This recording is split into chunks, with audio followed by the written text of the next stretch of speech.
오늘 시편 137편은 바벨론 포로기에 기록된 시편입니다. 유대 나라가 망했습니다. 예루살렘 성전이 파괴되었습니다. 유대 백성들은 바벨론의 포로로 끌려갔습니다. 바벨론에서 유대 백성들은 온갖 수모를 당하게 됩니다. 3절에 보면 이는 우리를 사로잡은 자가 거기서 우리에게 노래를 청하며 우리를 황폐하게 한 자가 기쁨을 청하고 자기들을 위하여 시온의 노래 중 하나를 노래하라 함이로다 라고 하였습니다. 바벨론 사람들은 유대 백성들에게 하나님을 찬양해 보아라 라고 했습니다. 나의 기쁨을 위해서 찬양을 해보아라 라고 했습니다. 바벨론 사람들이 하나님을 예배하기 위해서 찬양하라고 한 것인가요? 아닙니다. 하나님을 조롱하기 위해서입니다. 유대 백성들을 조롱하기 위해서인 것이죠. 하나님을 믿는 유대 백성들, 하나님 믿는다고 하는데 왜 너희들은 포로가 되었느냐? 라고 하면서 조롱하는 것이지요. 너희들이 믿는 그 하나님은 지금 어디에 계시냐? 라고 조롱하는 것입니다. 바벨론 포로기에 있던 유대 백성들은 온갖 수모를 당한 것입니다. 4절에 보면 우리가 이방 땅에서 어찌 여호와의 노래를 부를까? 라고 하였습니다. 바벨론 땅에서 하나님을 찬양하지 않겠다라는 것이죠. 하나님을 찬양하지 않음으로써 하나님의 이름이 망령되이 일컫지 않도록 하기 위한 것입니다. 또한 유대인들을 조롱하지 않겠다라는 것입니다. 5절과 6절에 보면 시편 기자의 믿음이 담겨져 있습니다. 예루살렘아 내가 너를 잊을진대 내 오른손이 그의 재주를 잊을지로다. 예루살렘을 기억하지 아니하거니 하거나 내가 가장 즐거워하는 것보다 더 즐거워하지 아니할진대 내 혀가 내 입 천장에 붙을지로다 라고 하였습니다. 예루살렘을 잊어버리면 내가 찬양하는 악기에 그는 연주하는 법을 잊을 것이다 라는 것이죠. 예루살렘을 잊어버리면 내 혀가 내 입 천장에 붙을 것이다 라고 한 것입니다. 반어법을 쓴 것입니다. 반대의 의미를 강조하는 것이지요. 예루살렘을 잊어버리지 않겠다라는 것입니다. 예루살렘에서 악기를 연주하면서 찬양할 때까지 예루살렘을 잊지 않겠다라는 것입니다.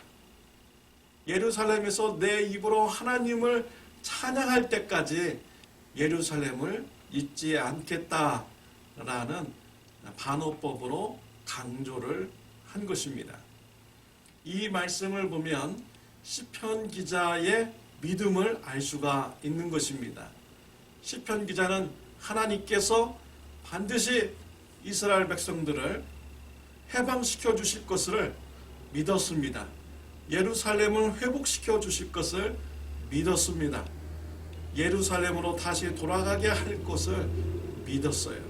그래서 예루살렘에서 악기를 찬양하며 악기를 연주하며 하나님을 찬양하고 입술로 하나님을 찬양할 때가 반드시 올 것이다 라는 이런 믿음을 가졌던 것입니다.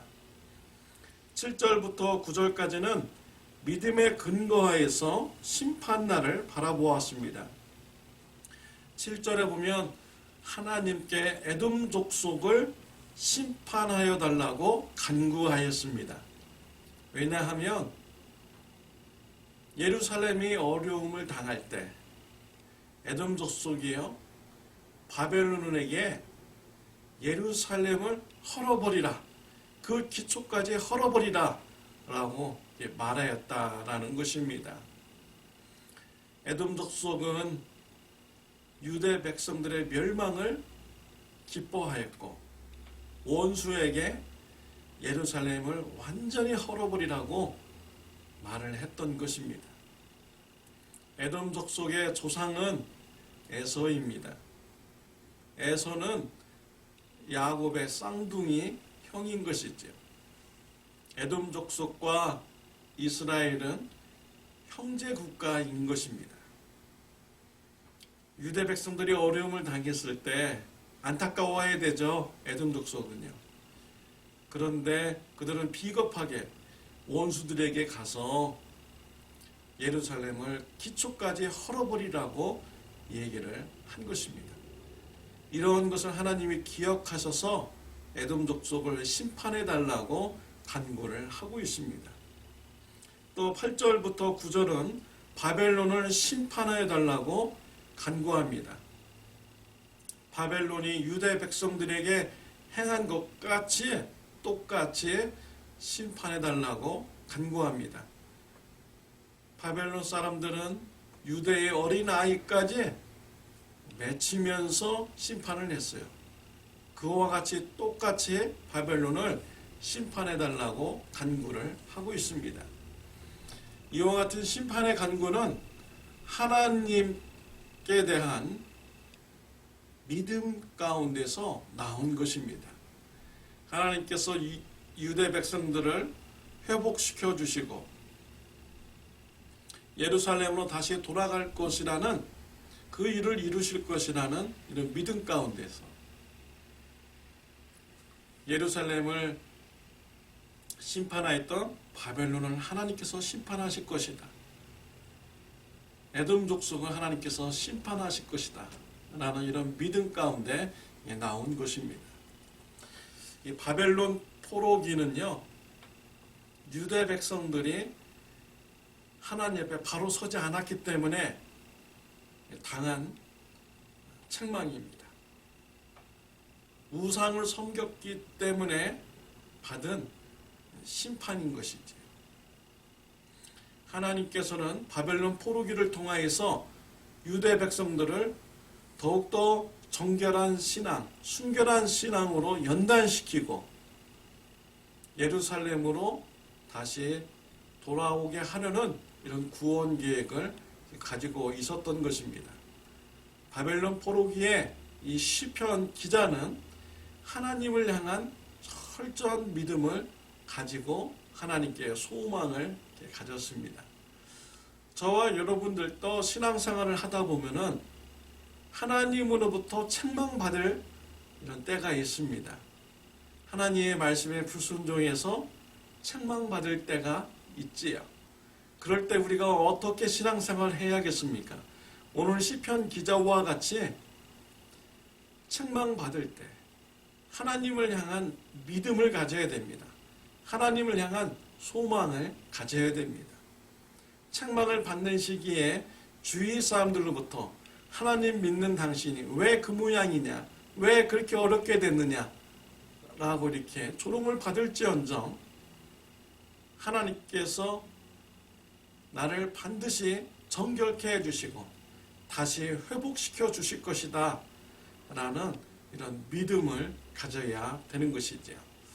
책망의 때에 하나님께 소망과 믿음을 가지시는 저와 여러분들이 되시기를 바랍니다. 하나님께서 우리를 진멸하시라고 그런 계획을 가지고 있으면요, 처음부터 예수님을 믿지 못하게 했습니다. 우리로 하여금 예수님을 믿게 하였다라는 것은 우리에게 축복을 주시려는 이런 하나님의 뜻이 있는 것이지요. 그래서 책망도 마찬가지입니다. 우리를 축복되게 하기 위해서 책망하시는 것입니다. 훈계하여 주시고 교육하여 주시는 것이지요. 우리가 이 책망의 시간에 정결케 되고 반드시 하나님의 뜻대로 회복되리라는 이런 믿음을 가지면서 신앙생활할 수 있는 저와 여러분들이 되시기를 바랍니다. 기도드리겠습니다. 하나님 아버지 감사합니다. 우리를 고와 같이 내버려 두지 아니하시고 하나님의 자녀로 삼아주시고, 자녀가 잘못된 길로 갔을 때 아버지가 자녀를 책망하듯이 우리에게 책망의 시간을 주시니 하나님 감사합니다.